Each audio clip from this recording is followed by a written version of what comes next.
some of the later papers. Okay, good morning. Welcome to this morning's Cabinet.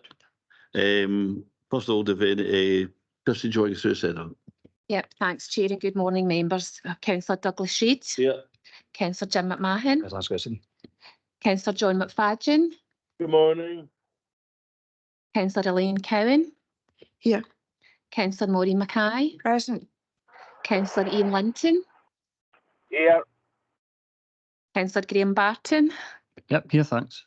Councillor Barry Douglas. Here. Councillor Neil Ingram. Here, thanks. Councillor Claire Maitland. Here. Councillor Drew Filson. Yeah. I have an apology from Dr David Lewis and an apology from Reverend Harriet Johnston. Babs Mowat. You can see Babs there, yeah. And Jackie Livingston. Yes, I'm here. Thanks, Chair.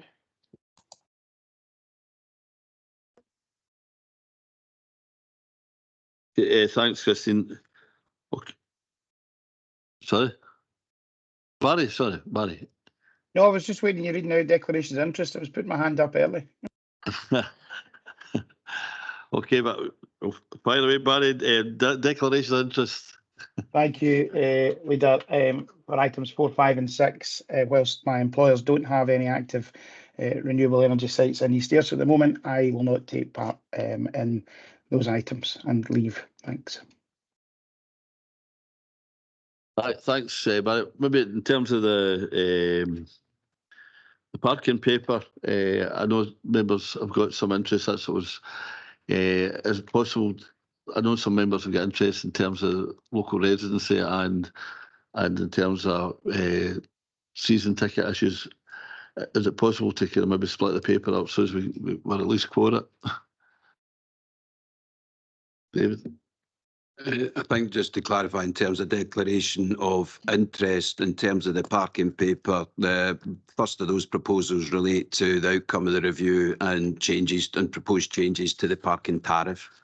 There's an element there that crosses over with a earlier paper on EV in relation to one charge for parking, where you're also charging the vehicle at the same time.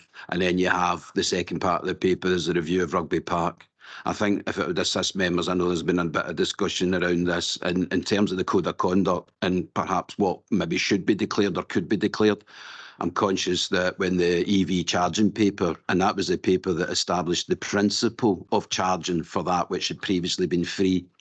At that point, members took the view in terms of the code, and it's always for members to take such action as they think is appropriate in order to comply with the code. But a number of members, on the basis that they were owners of or running electric vehicles, declared that interest and stepped out. In subsequent discussion with members, it did occur to me that in the past, where members who own cars, which to be fair is probably every member just about we've ever had, as most of us all do own cars, that we've never taken the view that because a member owns a car, they couldn't sit and determine car parking charges. Not the principle of introducing them, because we've always had them, but car parking charges. So in terms of members with electric vehicles, my best advice generally would be that the halfway house would be appropriate, which is to make the transparency declaration. I have an electric vehicle, but I don't regard it as such a significant interest that I can't deal with the business in front of us, if you're comfortable with that. For members with a particular interest, if, for instance, there was a member who had a season ticket in one of the car parks, then if clearly the test is not how are you going to vote or how did you vote.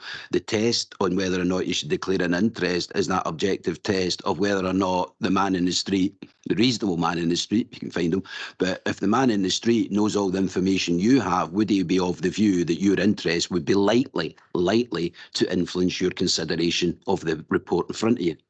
The test isn't, and what did you do? And obviously, if you have a potential interest, but you vote the other way and put the charges up, then the chance of a complaint is very, very slim to the Standards Commission. However, the test isn't what did you vote on? The test is, would that interest in the view of the man in the street be likely to have an influence? So against that background, if members want to, if member had a particular interest and had a season ticket, for instance, they may wish to withdraw. And when you get to the Rugby Park proposals, it's not so much being connected to the club. Their interest is indirect. This is about their supporters parking. It's not really for the club to control this to an extent, although they're doing what they can, as we know. So it's more about residential. I think any member who lives in the streets that are affected by proposals may need to think about withdrawing at that stage. So that's where I would go with. And I think just for car parking charges, it'd be perhaps a transparency declaration for the EV vehicles. And I think for Rugby Park, it's those who live in the proximity or in the areas affected by proposals may need to think about that. In terms of process, Chair, sorry, to go back to your original question, yes, it would be appropriate if Cabinet agrees to deal with the paper in two parts, to deal with the parking charges and allow any members with an interest to come and go as they need to, and then to deal with Rugby Park and allow any members with an interest to come and go as they need to. Okay, thanks for that, David. Well, I suppose just to start it off, I own an electric vehicle, but just in terms of I intend to take part, just in terms of transparency, I'll register that. So as well, I think I can make that transparency declaration, but I feel I can deal with the business set out in the paper this morning.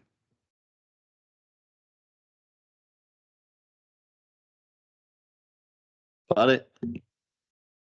Thank you, Leader. Yeah, I also a driver of an electric vehicle, but equally I do feel able to take part in the determination process this morning. Thanks. Thanks, Barry. Graham? Yeah, I'd also like to declare an interest in item 3. I'm a current season pass holder, so I'd like to withdraw from the parking tariff element of that. Thanks. Yeah, just to point out that I'm a resident of around about that area, the Rugby Park area. However, the streets named in the actual proposal, it's not one of my. It's not where I stay. I live slightly further in, so I'm happy that I can stay in and make an informed choice on that. Just again, for the record, the Council Ingram, on the basis that you're not actually living in the streets affected directly by the proposals, then I think, again, the halfway house is a transparency declaration and we'll record it as such. Thank you.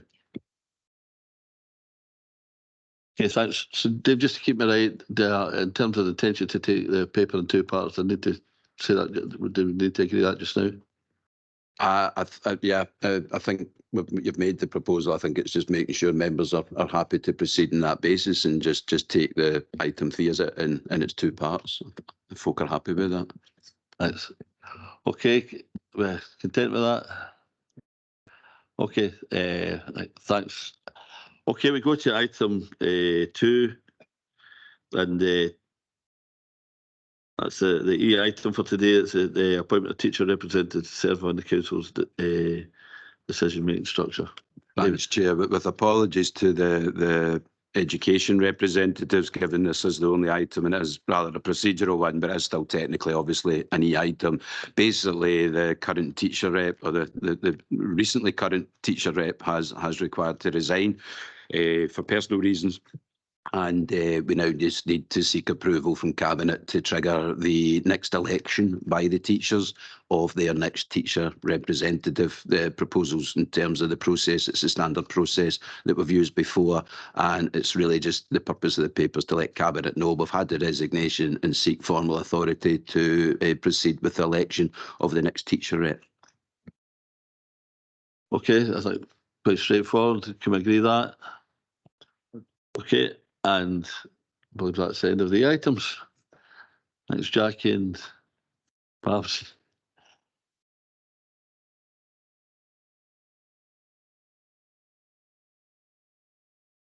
Okay, now going to the parking papers. So in terms of are we take them both to get? Do we take charges first? I would suggest just that colleagues address Cabinet on the charges element of the paper and then just pause and allow members to deal with the recommendations relating to the parking charges and then rearrange the room, and then colleagues can present in the Rugby Park proposals and proceed on that. So I'll just split the presentation into two if that's all right. Okay, thanks. Okay, so first items in the parking charges. I know that Councillor Barton's left the meeting. Okay, Ray. Okay, thanks, Chair.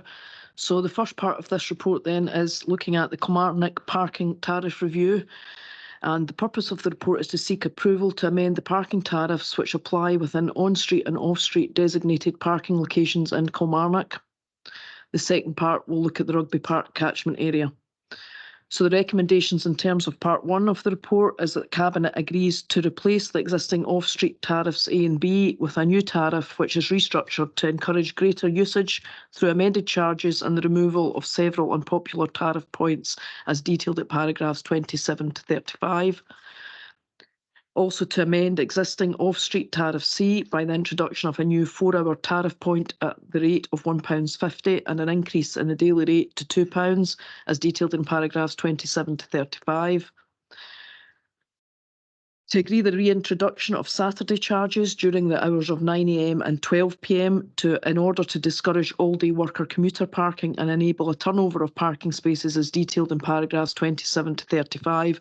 And I would note in this respect that there is an error on Appendix 2 at the top of the second table where the off-street Saturday charging time should be indicated as 9 AM to 12 noon, not 10 to 2 as is shown.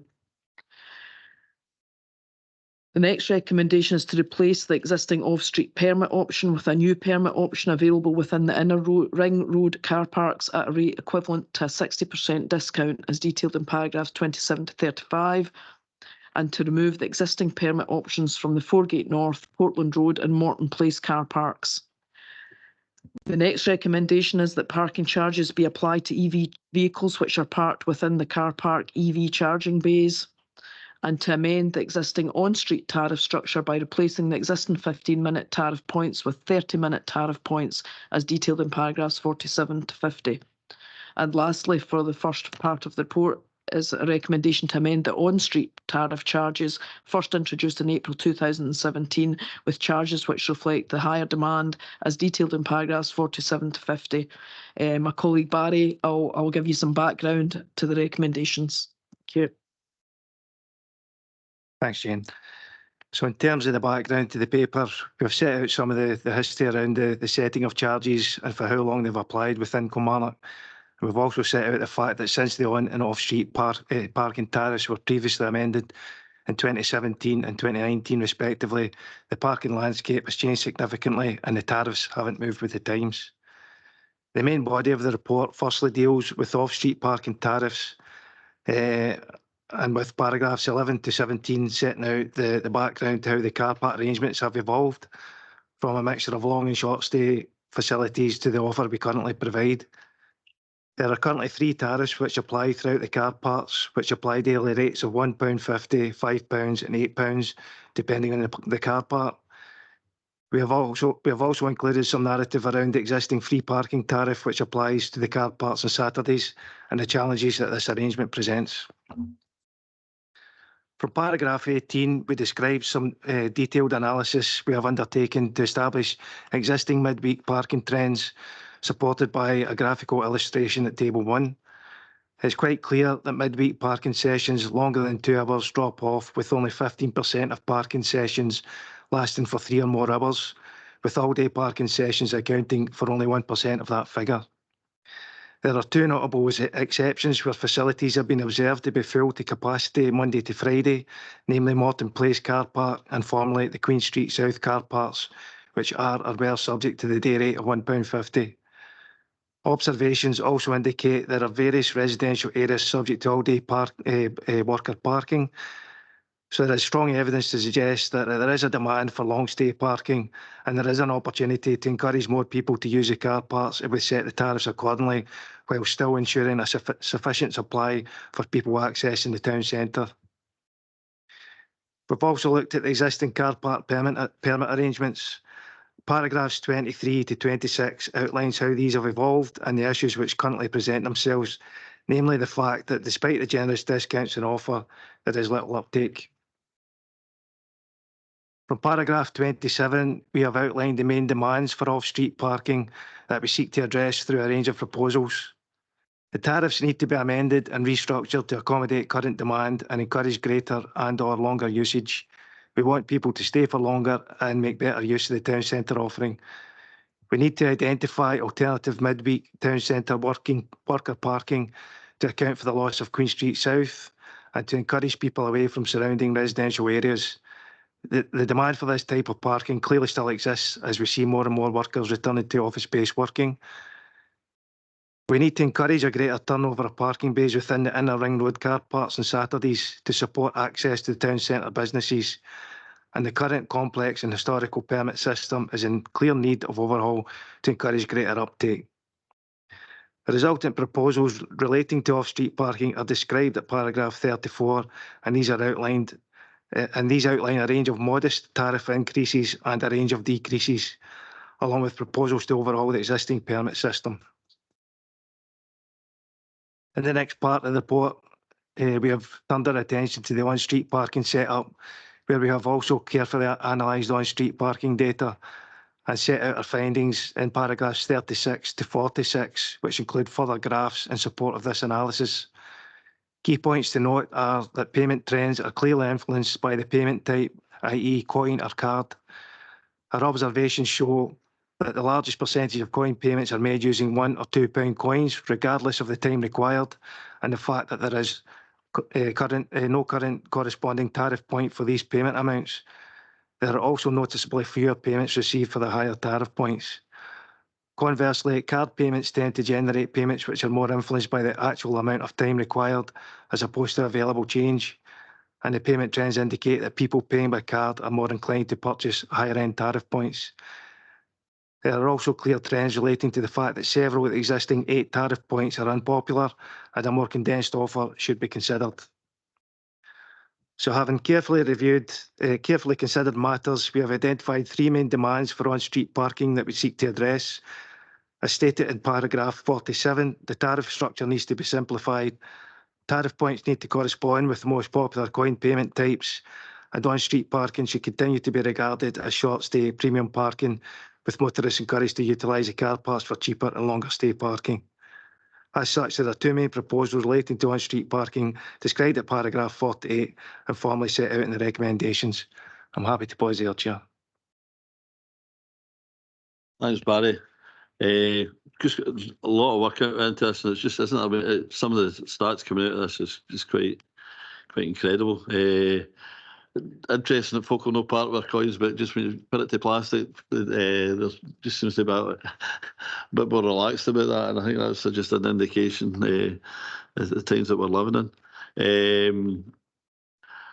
I'll open up to members. There's a whole depth to this that I think that the position will evolve through time, and this is just where we are just now, and I think that's the kind of base, guess of where we need to go just now, and I think we would 100% agree with the basis for this review in paragraph 47 that we need to simplify it, and it needs to, the tariff points need to correspond with the most popular coin payment, etc., and on-street parking should continue to be regarded as in the premium areas that we already have. But members, any comments or thoughts? What? Oh, lot of different telly to do that. Barry. Thank you, Leader. Too many Barrys in the room. Thank you to Barry and Jane for bringing this paper, and I do accept that there are changes that are needed. Just a few points I wanted to touch on. I mean, it isn't lost on me when we look at the 87 spaces at Queen Street South that were well used at the £1.50 rate a day, and I still question the sense in us giving that car park away. What I would say is that I do welcome the proposals for London Road car park, in particular the 48 spaces there to be an all-day tariff, and I know that will help some of the parking issues in and around that area. Wanted just to comment on the recommendations in terms of paragraph 3 and the reintroduction of Saturday charges.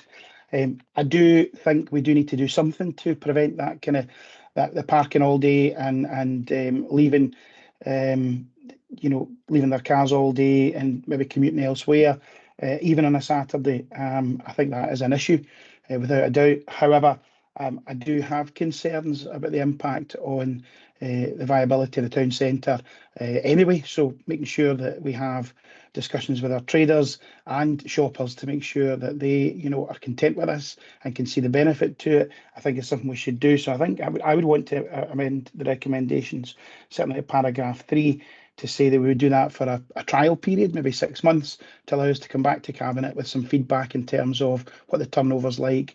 Are we seeing anybody trying to exploit it? Are we seeing some of the residential streets being busier on a Saturday than we would have? Because I do accept shop workers and those commuting into Glasgow on a Saturday will be parking in the town centre. So whilst I accept the 9 to 12 proposals, I would want us to be able to review that probably at an early juncture, and I would suggest a 6 months period. And in terms of the costs and the charges, you know, we accept that there have been parking charges for many decades in Kilmarnock Town Centre. We're no different to others, but I do think we need to have a serious think about how we encourage shoppers and how we encourage people into the town, and there's other places for that. And obviously, you know, make sure we are speaking to the local traders to make sure their voice is heard in all of this. So that would be my proposal, Chair, would be to amend paragraph 3 in the recommendations. Thanks. Thanks, Barry. Elaine,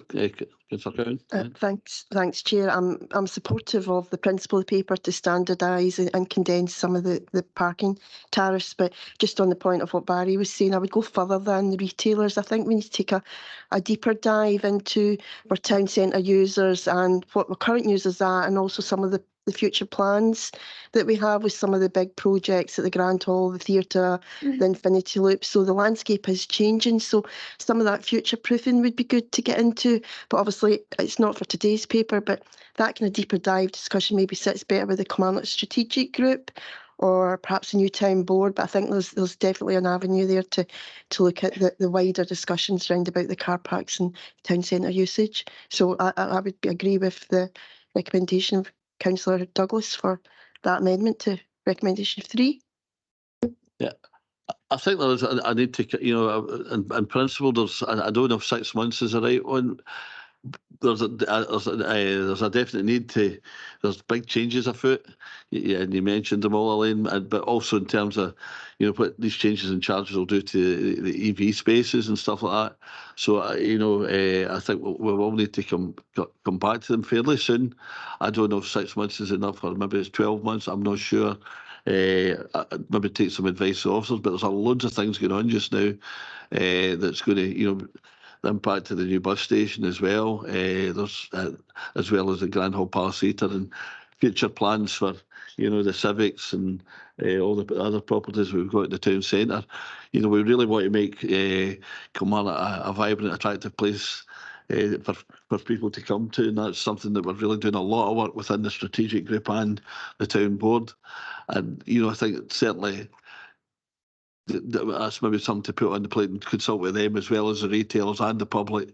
There's a whole, you know, raft of folk that we really need to kind of consult as these embed themselves. But I know there's a number 1 or 2 folk that want to come in as well, and just let hope. But I think, you know, we could hopefully get some kind of agreement that we do need to kind of review it in some way. But we'll speak to the officers as well. But I'll take 1 or 2 comments first. Jim McMahon first, and Barry then Ian. Oh, sorry. Thanks, Leader. Thanks for the paper, Jane, Barry. There's a lot of stuff in there, a lot of work in that. I'd agree with everything more or less on principle. I think there's a fair amount of stuff that needs to be taken in consideration all the way out through this.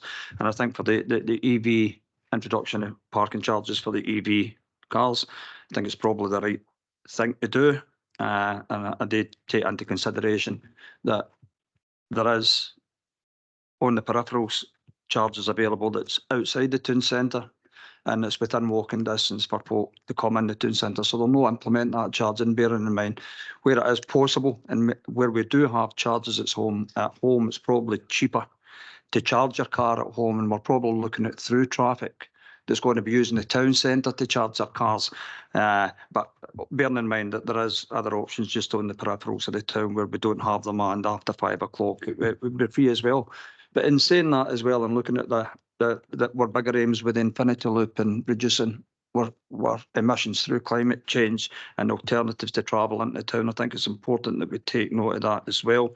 Another thing I think we might need a review on is we've introduced the charges in East Ayrshire for charging your electric car. We see there's increased capacity within the charging bays now because people are not having that uptake of the free opportunity that they had, and they're taking that opportunity to charge at the cheaper rate at home, which does free up the EV charging spaces.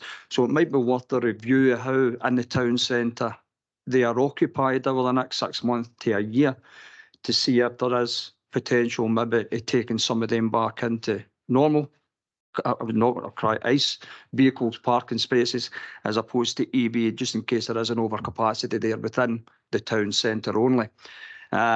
It's again, for me, it's on Barry's point, and the leader picked up on it around about that 6 month period to have that review at the on street. I think it would be worthwhile because we would be losing the Christmas period of that, is to extend that for the full 12-month enforceable combat, where we have a full picture over a year of how that's actually being used, potentially the biggest peak time shopping around about Christmas time. So for me, content with the paper as it sits, but I would certainly recommend that we have some reviews around about where EV parking spaces that currently sit for electric car charges. Thanks, Jim. Maureen had her hand up, so I'll bring Maureen in. Thank you very much. Well, as we're making sort of comments, and I think we'll just keep going with that. I very much welcome the changes to the on-street parking in terms of just making that simplistic and taking account of the fact that people, have limited change. Not everybody is going to choose to use the app. And we certainly don't want people driving round and round looking for spaces because they're not using the app. But when I look then at the off street, we're doing exactly the opposite there in terms of the charging. The charging there is 1, 2, 3, 4, 5. So that's much easier to have change for. And the alternative to that is that we're now introducing the £1.30, the £2.30. Now, I am a person who does carry a coin purse, and I am a lot less likely to have £1.30 or £2.30 there. So is it really, is it almost sort of highway robbery that you're going to be expecting that I'll just give in and slip in £3 when I know I'm going to be there, for that period of time, because that's the change that I'm going to be? Or is there not some way that we can look at what those charges actually are on off street? Thanks, Maureen. There are some of the charges that are decreasing within the paper, so which is very much to be welcomed, and trying to get that balance there. Barry, do you want to comment some of the comments so far from Jim and Maureen? Thanks, Chair. I think basically what we're trying to do is just try and encourage people to stay for a bit longer. We're just, they're paying for 1 and 2 hours as the stats show, but they might not necessarily be able to complete their business in that time. So we're trying to make it a more attractive offer. So we've reduced the charges at the higher end. Currently costs you £3 for 3 hours. So we're proposing £3 for 4 hours. The 1 and 2 hour charges, we were trying to pitch them against the on-street charges.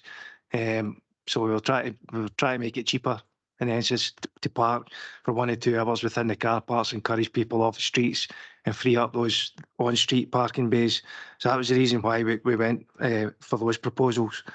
And just in terms of the review that's been mentioned, then we're quite happy to go away.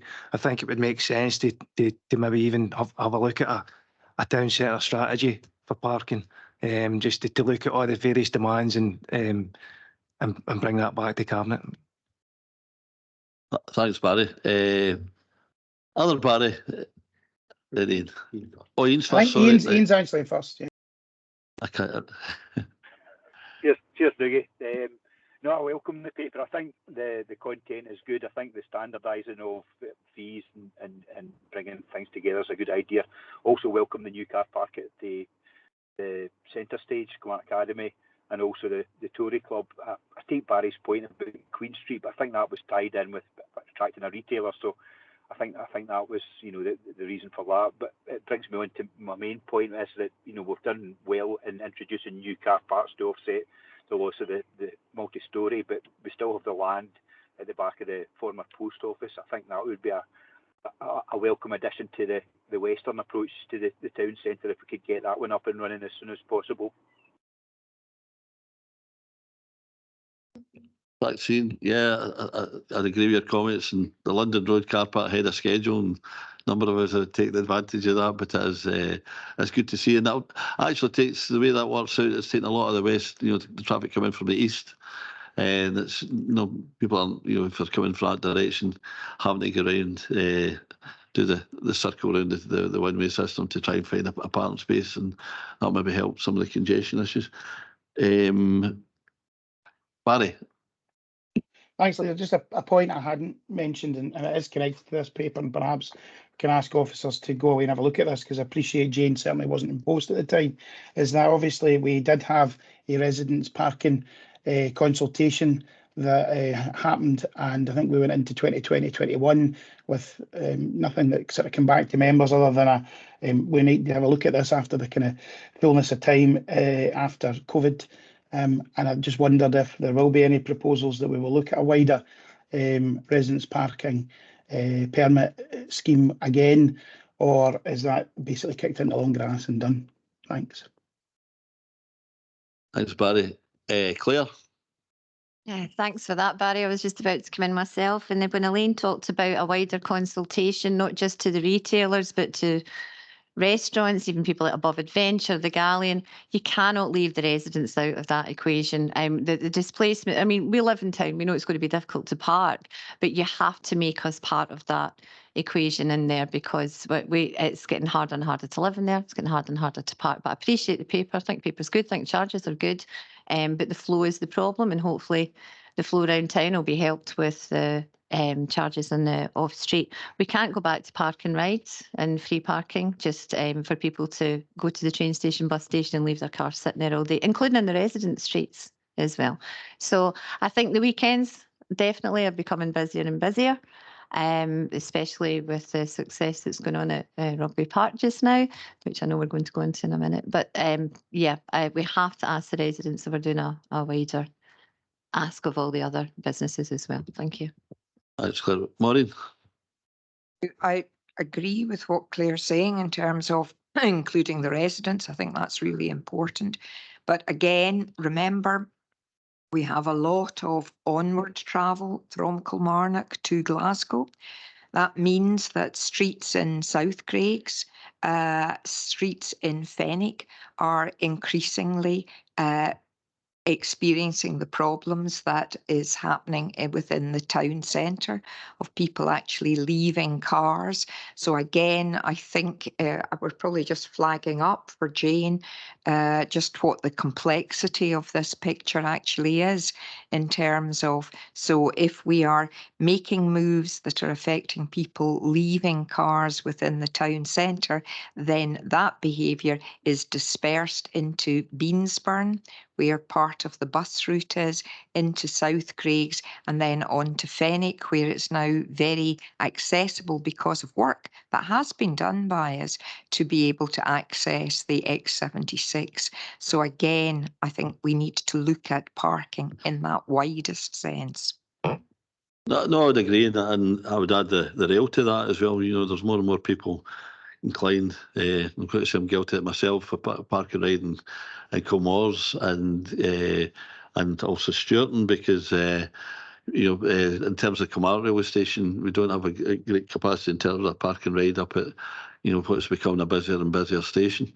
So there was a whole series of work to be done in terms of complexity. Claire? I know this is a little bit niche, but I forgot to mention it the last time, and I've spoken to Eddie about this, and it's in terms of our carers, looking after people in the town centre. I mean, there's 2 people in my street alone have 8 carers a day. So between them, we see those girls go round and round and round trying to park to get their care. It's really impacting on them, and it's obviously going to impact on the health of the person they're looking after. We have little private agreements. You know, some of us give up driveways and things. My neighbours give up a driveway for our other neighbour for their carers to come in all day long. So, I mean, it has a real impact when cars are just sitting there doing nothing. And it's the all-day workers. We can try and discourage all-day workers, but we obviously need it, considering Morton Place car parks full before 9 o'clock every morning as well. So there is a demand. But I wondered if there was some way we could introduce a card or something that would allow our carers to park. Thank you. Okay, I mean, just to, there's a lot of issues here. Hopefully we can get agreement. I mean, I like Barry's suggestion for a review, but I mean, I'm more inclined to go for maybe a 12-month review. I don't know what the rest you think. I don't know what officers think, just to get that, just to get that year-round picture. And you know, it's a massive exercise in terms of the deep dive that we want to go, where we want to go. I'll bring in Barry then, Jane and David. Okay. Thank you. Not to labour the point, I mean, in terms of the review, the reason I suggested 6 months was more so we could do it before Christmas, so that we could get an idea if you know, how the retailers were feeling, how the residents were feeling, how people visiting the town centre were feeling ahead of the Christmas time, where we do want to make sure people are in. And then obviously if we were continuing with it, we would do so. And if we weren't, well, we would have that change in time for Christmas. I do take on board, though, the idea of 12 months, so you get that full time scale to get an idea of the impact. But my thought process was more just where we know the town centre's particularly busy and we absolutely wanted to be busy is at Christmas time. So that was my idea, thinking of the 6 months. Thanks. Thanks. Claire? I see where the 6 months is coming from, but we've done several reviews over the years and we know the impact on retail. We do know the impact on retail because even I was reviewed when I had the shop, and that was a long time ago.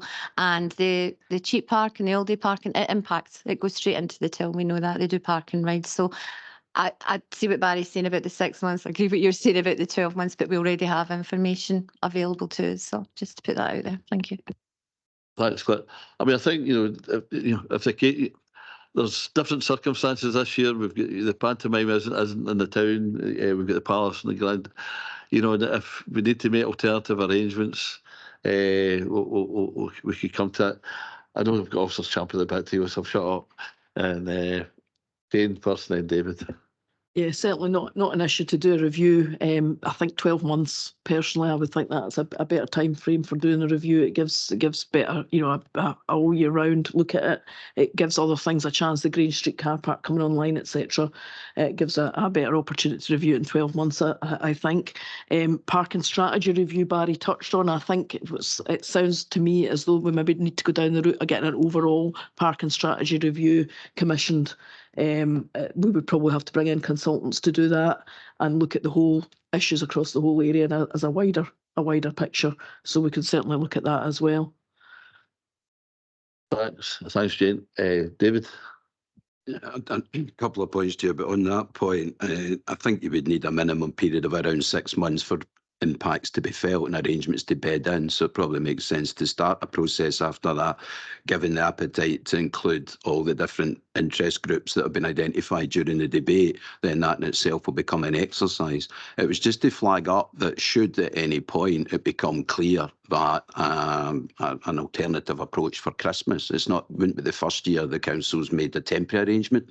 And it wouldn't preclude colleagues coming back if there was a desire to change the parking for the Christmas period without necessarily the rest of the review already being in place. We've done that before. We've come to Cabinet and made arrangements for Christmas parking, and that would still be an option if during the period of the review the feedback is that would be where the appetite would sit with the retailers. So the review doesn't need to be the only manner in which the Christmas parking could be revisited before the outcome of the review. It could be dealt with in isolation on a temporary basis as we've done in the past, just to give that comfort. So it's probably allow 6 months, then conduct the review and bring it back within whatever reasonable period thereafter. Just another matter, and I'm sorry for this one, but as monitoring officer and for the record, and it's neither my intention, my function to follow up with Councillor Douglas or any other member, but the phrase was used that the council gave away the Queen Street car park. And again, for the record, the council entered into a commercial lease at a market value rent. In terms of the rental income and the cost savings to the council, it matched the income budget line in the budget, so it was cost neutral. It was purely motivated to incentivise or encourage the tenant to take on and occupy one of the biggest and emptiest and prolonged empty units in the town centre, and it was non-negotiable. In order to attract that inward investment, their requirement was that they have the control of the car park to offer the 2 free hours, the same model as Matalan operated at Ayr. Members will be familiar with. So it was either deal or no deal, but had there been no deal, and it was a commercial deal, there wouldn't have been that inward investment into that unit, and it would still likely be sitting empty as it has been for a number of years. The deal, as I say, was cost neutral in terms of the rental set against the income line, and also taking account of other charges and utility costs, etc., that were then being passed on to or borne by the tenant. It took account of the council's ambition at that time to form, as has been commented on, the car park at Centre Stage, which is additional capacity, the car park at Grange, which is additional capacity, and it also took account of the intention to build in, when there was a potential dealing on the table with New River Retail, a further car park to be developed. So it was a considered decision. It was at market rent. It didn't cost the council money, and it was done to attract inward investment. And it's against that background I would, without wishing to be contentious, take issue with the use of the phrase "the council gave it away," particularly when we're in public record. And I would leave it at that, Chair. No, thanks very much for that, David. And head designer rooms are absolutely an added attraction to the town centre in terms of the retail offer. I think that's appreciated. But I think hopefully we can get near to some kind of agreement here. In terms of, I don't know, is it 3 recommendations we need here? Just one, a review for 12 months. Should, and that review include, I would say, the Command Strategy Group and the Town Board. I think we're looking to have a, I know that we've got a representative of the retailers and residents there, but I think we need to, have some discussions with retailers and other users and residents as well as part of that review, and taking cognizance of some of the major strategic changes that are happening in the town centre.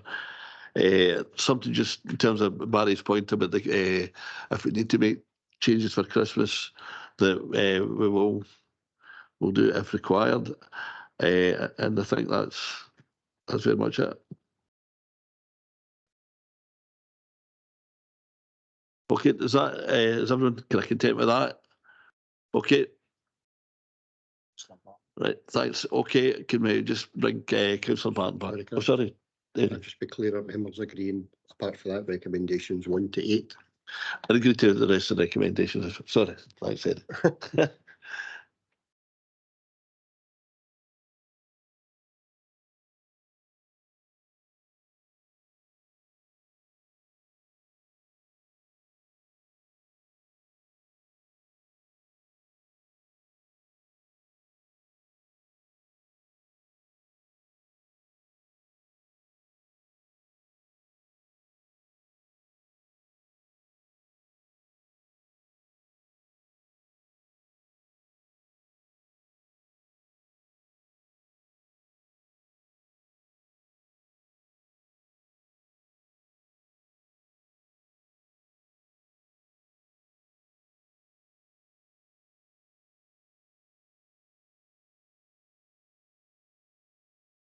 Okay, if they'll just go, as previously mentioned, we're going to split the paper that's down in front of us into 2 parts. The second part is to do with regulating some of the traffic management issues round about the home of football, Rugby Park.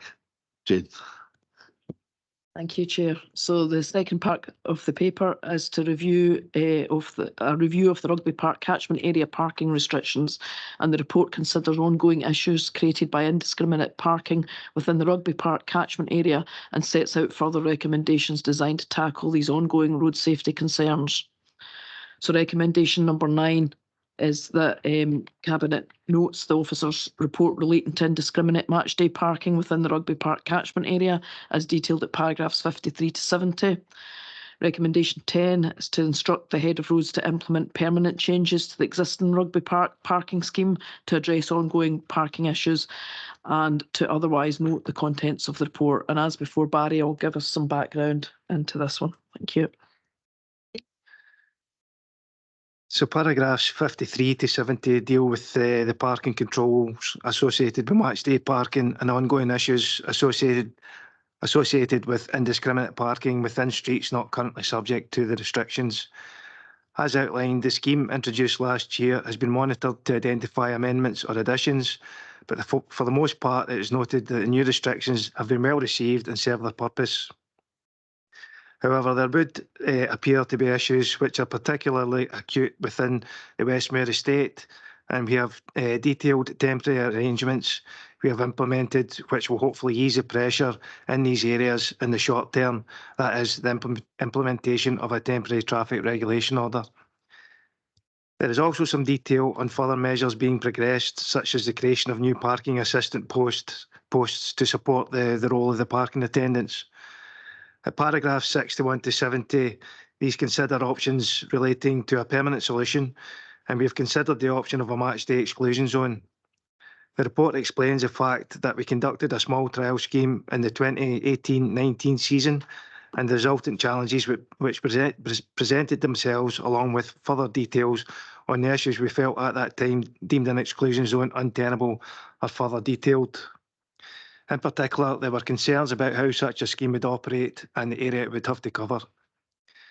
So having carefully considered matters, it is the officer's recommendation that a permanent solution be implemented by way of amending or extending the existing match day only restrictions indicated by single yellow lines and associated signs. Thank you, Chair.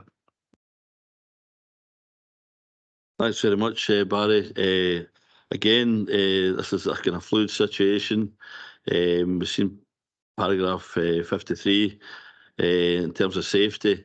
There's been quite a bit of success there, and that's a thing that continues to concern us just in terms of particularly as attendances have been increases. We know that's not perhaps always going to be the case, but certainly there is certainly pressure, and we know that the residents around there have been very patient in terms of that. But I know, speaking to some of them, that the changes we have made have made things certain improvements in the area. But obviously, any other changes will be of interest to residents, and we just need to see how these play out. Members, I'll open up to any discussions on the Rugby Park proposals. Barry. Thank you, Chair. Just to ask, first of all, have we actually consulted with the residents fully in this regard before we start implementing this? And my proposal would be that we do a full consultation with residents impacted before we do anything else. Thanks. Thanks, Barry. So we carried out a public consultation in advance of introducing the existing match day restrictions, but that was purely based on identifying areas that needed the restrictions. In terms of if anything new that we're looking to promote, that would be subject to statutory consultation. So each household affected by any new proposals would have a chance to air their views through that mechanism. Thanks, Barry. So, Jim, do you want to come? Oh, Barry, sorry.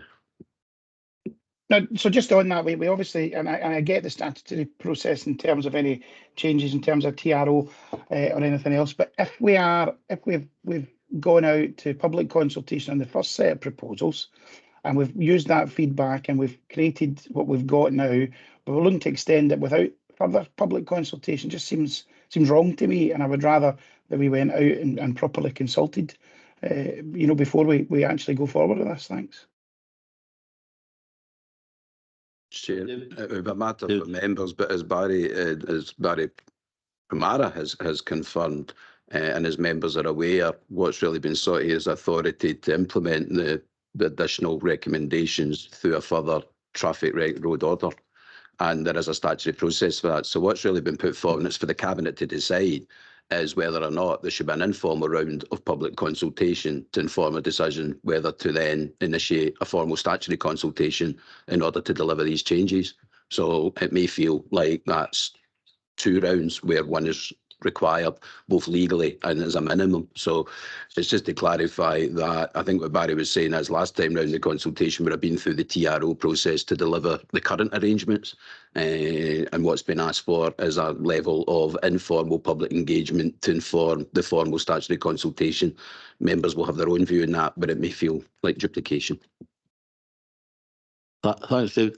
So just if we keep the order temporary, could we make, say for an 18-month period, could we bring that back, at that stage and to make it permanent there, and just because we know that there's changes possibly happening with other car parking for away supporters, for example, that might ease the situation. So if we kept the order temporary, would that help matters if we did it that way, and consult residents along the way? Yes, Chair, the order's valid for another, 16 or 17 months yet, so that gives us the time that we need to review the effectiveness of the existing arrangements. So if that's how you're minded, happy to do that. I think we would. I mean, that just covers some of Barry Douglas's concerns. I get them to him. It gives us, I didn't say that, but I think it gives us an opportunity to consult the residents on the way. Graham. Thanks. I think that additional time would allow us to do a survey of possible displacement of the cars that parked in these streets at this time and where they're going. So we don't want to push the problem further out. So I think it would maybe take that time. That's Barry. What, Barry? Yeah, sorry, Barry McDonnell had come in with the fact there had been informal consultation, am I right, the first time round, in addition to the statutory requirements. Am I right in saying that? Because obviously Chief Governance Officer was talking about duplication, and I accept that might be his view. But I just wanted to be clear with our officers, because what I'm asking for here, yes, is a wider public consultation before we start this, so people can have their say, and absolutely we can discuss the issues around displacement, because I think we do need that wider discussion here, because this is clearly an issue. We've brought in, restrictions that aren't popular in some cases, but in other cases are. But let's just see how, what the public's view is in terms of taking that wider. I just feel that discussion needs to happen before we kind of come in, and we will have an issue with displacement, absolutely. I have no doubt about it, but let's have that discussion now. Let's let the people have the discussion. Thanks. Thanks, Chair. So for clarification for myself on what the discussions have been taking part so far, if we do extend the temporary order, we've already consulted on the temporary order, so we wouldn't really need to consult for that period over the temporary order extension to the 18 months to let this bed in to see if we need to go back out with a permanent order and additions to that before we would need to consult prior to implementing them. So as it currently sits, we sit with 18 months that we've consulted on. If we extend that order, would that be correct? There was no consultation requirement for the temporary order. That was brought forward based purely on identified road safety need. So that's in place. There was no consultation required on that. If it helps, I think that clarifies that because there was no statutory consultation in the temporary order, there was a degree of informal consultation last time. The difference this time is the actual recommendation 10 would be to take the current temporary arrangements and make them permanent through a permanent order. And it's at that point there is a statutory process. But if the membership have an appetite to go out and consult with the public to inform the proposals that go through the narrower statutory process, then there is a period of time for that. You have an 18-month window, but if you leave it to the end of the 18 months, then there is the risk the temporary one would itself need to be replicated. If members were comfortable with a period of 12 months, that would take you to another season. So that's another round of experience, and around the time of 12 months from now, or depending on the timing, but fit in an open public consultation on the efficacy of these proposals, invite any other suggestions that can then be brought forward in the context of any proposals for a permanent order. So maybe we let it bed in for 12 months or a further 12 months, conduct the review, start the review round about that period, bring a paper back to Cabinet, get approval, and that would still allow time to implement whatever decision Cabinet takes in the back of that wider public consultation within the life of this order, so that when this order expires, you have the next one to follow on seamlessly. I would follow. That seems a sensible way to progress, and I would put that to recommendations. I don't know how that other members feel. Barry, are you content with that just now? Or? No, I do feel that we should be consulting with people on this. This is a wider area as well, and absolutely, let's hear what the public have to say on this before we go ahead. Now, I accept the statutory TRO process, but I know from my own experience of that, not everybody always understands the process. Whereas I think if we do go out in a wider consultation, that will allow us to inform things a bit further. Now, I absolutely accept the reasons why what has happened so far has happened. I accept that in terms of the safety issues. But I do think if we're looking to take this permanent and we're looking to take it further, we should be doing a bit wider than just the TRO process, although I accept that is the only part that is statutory. Thanks. So I would move that. Thanks. Okay, thanks, Barry. Again, I mean, we are consulting. This would allow us to consult as well, but okay. Claire, you want to add? I just want to agree with the consulting with the residents, obviously, and the open consultation would take that on board. I'd like to see a very active consultation like we did previously with the boards that were put up within the streets, etc. They were quite successful. So I'd like to see us promote the open consultation, not just do it as a statutory obligation. Okay, thank you. And 12 months, within 12 months. And actually, I mean, I like as I frequently travel up and doing that, this particularly during match days. I think there's some people, particularly, just need a hand with just some advice and assistance. And I think that this, having these temporary officers just to giving folk that are coming to you just that wee bit of advice, that certainly, that'll be really helpful, and maybe allay some of the issues that are concerning residents as well, because just some of it's just common sense, but with that wee bit local knowledge and advice, I think that can help matters. So it's a particular feature of the proposals here are to be welcomed. Okay, David, do you want to come? I was just through you, Chair, to assist, and just I think what's proposed is to delete recommendation Roman numeral 10 and amend it or replace it with an instruction to the head of roads to allow the current arrangements to bed in for a further period of 12 months, and thereabouts to conduct a full public consultation around that time, and to bring, with a view to bringing back to Cabinet the output from that consultation. And we've got the detail of everyone that's to be included. I think it's just everyone, but we've got the detail, and we'll bring that report back to allow Cabinet to set the direction of travel, hopefully within the life of the current TTRO, so that any decisions can then be put in place prior to the expiry of that. So it's within that 12 to 18 month window in terms, and the consultation doesn't need to be slavishly adhered to the 12 months. We'll get the timing right, but there'll be a consultation, a full public consultation on the efficacy of these proposals, any alternative suggestions, that will be brought back to Cabinet. That will inform the proposals for a further permanent TRO to put in place, whatever Cabinet wants to put its hand to following that public consultation. Okay, thanks, David. Maureen. Could I just ask for clarification from Officer Barry, please? And that is in relation to the single yellow lines. Have those single yellow lines currently been applied? So the existing single yellow lines that are in place have been applied. Yeah. There's no single yellow lines in place in support of the TTRO. Those are supported by no waiting cones. Yeah. Okay. Thank you. Okay. Okay. We've got two. David's suggestion for paragraph 12. 10, sorry. I can't do my Roman numerals. I'll move that. Yeah, I'll second that. Barry, you moving something Yeah, slightly different? yeah, no, moving that we would go to a full public consultation now ahead of that. Thanks. Okay, thanks, Barry. Maureen said that.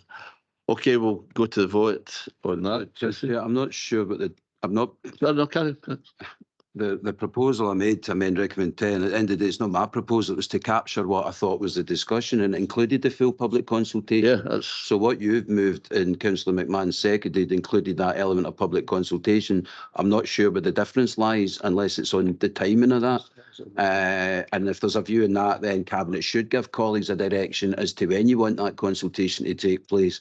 But the amendment that was put forward for your consideration, members, included the element of public consultation because there seems to be a shared appetite for it. So it's just before we go to the vote, I'm just trying to clarify if a vote's necessary because I don't know that there's a difference between the proposals. Both proposals include that public consultation unless it's the timing, and apologies if I missed that. I mean, the timing was 12 months. That was to let another season take place. 12 months. Yeah. Barry?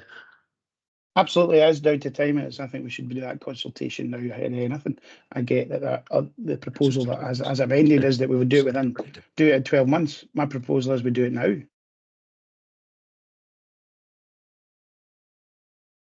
Ahead of any changes coming in. Jim, you want to come in? Yeah. Okay, then. So based on what David's saying, it's all about the timing. We're basically talking the same thing. So for me to let this temporary order really embed in, propose that extension of 12 months and start consulting at the end of the 12 months. I'm just consulting. As members have heard from Jane as the head of ARA, it's not that long. I think it's a month or two that the arrangements have been in place. So it's the time of the consultation is to get the best feedback, and the longer that people have had to experience the impact of the current arrangements, the more meaningful the feedback might be. So there's no right or wrong answer here. It's just where people think the timing best sits. And the current arrangements have been confirmed have only been in effect for a month or two, and therefore it's against that backdrop that members as Cabinet should draw the line and give a clear instruction to the head of ARA when you would wish the consultation to commence. And it is just down to the time. So you've moved allowed 12-month bedding in and then the consultation, and Councillor Douglas has moved to immediate consultation on the back of the month's experience. If that's where the line lies, then it's a gap of 11 months, and that's what members are going to the vote on. I think if we move to an immediate consultation, we'll miss the opportunity to capture the wider issue, the displacement. We need to get that information first so we can put that in the consultation process. Yeah. Okay, so we've got Barry's motion seconded by Maureen, and my second news just with that clarification. Okay. Thanks, Chair. So we'll just take it to the vote, and as Councillor Douglas is online, we'll do it by calling the roll. So for the amendment by Councillor Douglas, seconded by Councillor Mackay, was to start the consultation just now, and the motion by Councillor McMahon, seconded by Councillor Reid, is all of the information that David provided, but starting the consultation after the 12 months. So if you could just indicate whether you're voting for the motion or the amendment. Councillor Reid? Motion. Councillor McMahon? Motion. Apologies, I've not got my mic on. Councillor McFadden? Motion. Thank you. Councillor Cowan?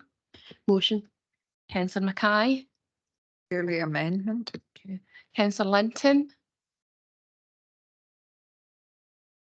Councillor Linton? I think you've froze just now. We'll come back to Councillor Linton.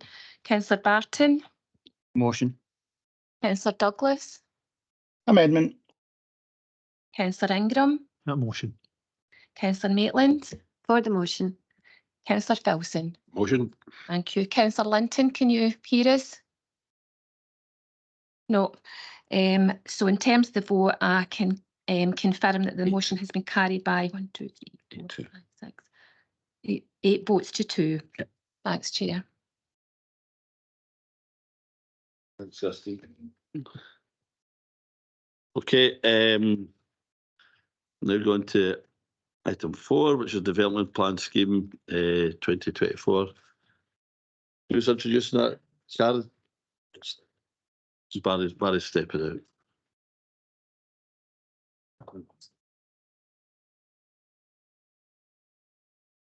Morning members. The purpose of this report is to present to Cabinet and seek approval for the publication of the Development Plan Scheme 2024. It sets out the Council's timetable for preparing its local development plan, as is required annually by legislation. Following the implementation of the Planning Scotland Act 2019, the development planning system has undergone significant procedural change. And since the publication of the last DPS, several pieces of secondary legislation have been finalised and brought into force. The East Ayrshire Development Plan Scheme 2024, set out in Appendix 1, takes on board and complies with the new regulations insofar as they relate to the requirements for development plan schemes. Clearly, since the approval of our last development plan scheme, we have made significant progress in respect, most notably, of the adoption of Local Development Plan 2 in April and the production of a large amount of guidance, some of which we'll also see today. So the statutory development plan for East Ayrshire now comprises LDP2 sitting alongside NPF 4. So we now have a plan which is up to date and fit for purpose and will help us support good placemaking and robust decision making. So in terms of the development plan scheme itself, we talk firstly about the adoption of supplementary guidance and non-statutory guidance, and then on to the preparation of LDP3, which requires to be adopted by May 2028. And this will be a new style local development plan with a 10-year plan period. And the preparation process very different to how we have prepared plans to date, with the first significant change being a new emphasis on evidence-based plans and an evidence report being the first formal step in the plan making process. There is a statutory requirement for the development plan scheme to set out timetabling for 4 key milestones, and that is extracted in Table 1 for your reference. So should Cabinet approve the DPS, it will replace the scheme approved in 2023, and we will seek the views of the public on how we're going to engage in terms of LDP3 through a consultation which we do following Cabinet. Once adopted, we would be placing that on the Council's website, and it would be sent off to Scottish Ministers for them to agree. So just the only other thing I really want to talk about is in terms of the implications and the financial implications. So costs involved in publicising the development plan scheme can be met from current departmental balances. The production of LDP3 is a statutory function of the Council, and so we will require a financial allocation to produce it. And it's difficult to estimate precisely what this will be, but we expect it to be in the region of £225,000. And a large proportion of that, as usual, is for the examination of the plan by the Scottish Government. It's recommended, therefore, that a £100,000 allocation is made for 24-25 from the General Fund uncommitted balance, with the remaining £125,000 being allocated at a later date, having regard firstly to opportunities to build up service balances, with the General Fund uncommitted balance being used where there is still a requirement to fund it. So the recommendations are set out in paragraph 2, and notably the financial allocation in recommendation 7, and I'm happy to take any questions. Thanks, Chair. Thanks, Karen. Members, any comments? Elaine? Thanks, Chair. I'm interested in this sort of new approach to local placemaking plans. I'm aware that there was a draft placemaking plan for the Kilmarnock North West area that was never brought forward, and I know that some other communities and villages already have existing placemaking plans. So how is that going to work? Who decides what the boundary are for the placemaking plans? And how does what we have currently in existence fit with where the gaps are? So how are we going to tackle that? Just maybe to add to that, where does that sit with some of the kind of the Kilmarnock strategic group and some of the issues around about Kilmarnock, the Kilmarnock Town Board, etc.? Thanks. So essentially, the new legislation kind of fits in, I suppose, with the Community Empowerment Act, and that it wants communities to prepare local place plans themselves, and they can choose their own boundaries, and they can choose, for instance, to have multiple plans for the same place. What we've been doing, from working quite closely with vibrant communities along how we align the CAP process with the local plan, the the placemaking plans. So we're looking at a kind of streamlined process whereby when vibrant communities are going out and working with the communities on their community action plans, we can dovetail them so that they can also become a local place plan at the same time, so that we don't have duplication there.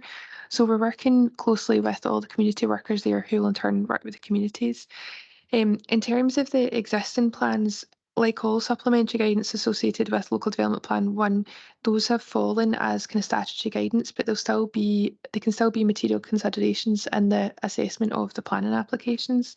But really, I suppose what we're looking at now is a refreshed look as we go forward. And really what we see the purpose of these local place plans is to help us inform LDP3, so that rather than them being, I feel like, a kind of adjunct or being prepared after the local development plan, we're actually using them to feed into LDP3, so that when we're looking at allocations and policies and how we're looking at places shaping up to be in the future, we're able to actually take all this intel and put it into the plan, so that it becomes a much more kind of community led is maybe a stretch of the word given the legislation, but the community become much more involved and empowered in the local development plan process. So in terms of Kilmarnock itself, obviously Kerry and Vibrant Communities is working at the moment on the urban kind of localities plans. So in terms of the Northwest Kilmarnock placemaking plan, because there's the new work going on in terms of those plans, it was decided that it probably wasn't a good idea to have the kind of duplication of the two different plans, and we've talked about that with Vibrant Communities. So I guess what we're looking at is a kind of fresh approach where and kind of a bit more of an exciting approach, I think, where the communities are very much at the heart of this, and planning kind of allows them a bit more say in the local development plan process going forwards. I hope that kind of answers.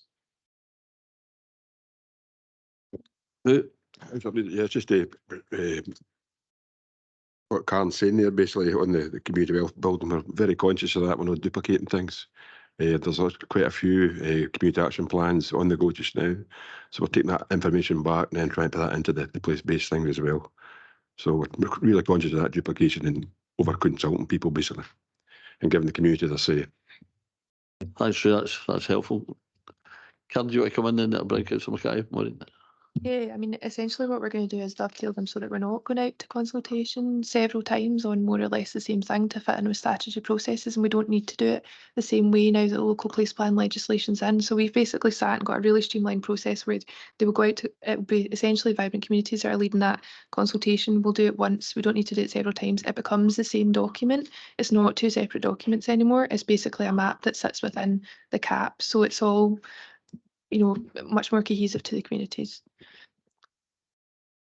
Thank you very much, Karen, and thank you for that explanation. That's really what I wanted to come forward and say, and I do think it's actually helpful. And I think in the longer term sense, it will actually be much more helpful for the communities, because it will actually give them more connection directly with LDP, and hopefully then a greater understanding of the planning process, and having them engaging at the earliest possible stages with the planning process. I hope, and let's wait and see what happens with it, is it will actually lead to greater understanding of what the potentials are and what the potentials are not for community issues going forward in relation to that, and anything that better informs, so as that we're actually getting that right and making planning as a much smoother process down the line for applicants coming forward with effectively appropriate applications that better match local development plan, I think is genuinely something to be welcomed. Thanks for that, Maureen. No, I would agree 100% with that. Anyone else? Okay, can we agree the recommendations? Okay, next item is item 5, the local development supplementary guidance and non-statutory planning guidance. Or 6, I'm needing glasses. So the purpose of this report is to present 4 pieces of supplementary guidance and 3 new pieces of non-statutory planning guidance, which when adopted will support the policies and implementation of LDP2, which was adopted on the 8th of April. So there is a legislative provision for supplementary guidance, which, if produced, consulted and adopted in line with legislation, can sit alongside the development plan and be given equal weight in decision making. And as I said, they are all the supplementary guidance associated with both Local Development Plan 1 and the Minerals Plan has fallen as per the legislation. So this is the second tranche of documents that we've had in terms of supplementary guidance following the report to Cabinet on the 27th of March, which had the first 4. And so today we've got housing in the countryside, local landscape areas, listed wilderness and conservation areas, energy and EV charging, local nature conservation sites, strategic woodland creation and employment and skills training plan, and they're all sitting in the portal. And they are summarised in paragraphs 8 to 24 of the report. So subject to approval of the recommendations and in line with the legislative requirements, we'd be looking to go out for consultation for 4 weeks. If there are any substantive changes to the documents following consultation feedback, we'll bring these back to a future Cabinet for approval prior to proceeding with adoption. If there are not, then we would propose to submit them straight to Scottish ministers, and after 28 days we'll be able to adopt those. The non-statutory planning guidance documents don't require to be sent to Scottish ministers. These would just be adopted following consultation, but again, if there were substantial changes, we'll bring them back.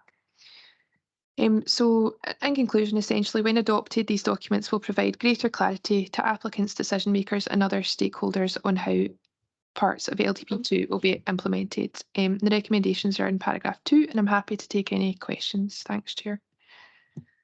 Thanks, Karen. Any questions on this? Can we agree recommendations? And go to page. No. 56, page 50. Page 56, number 6. Item 6.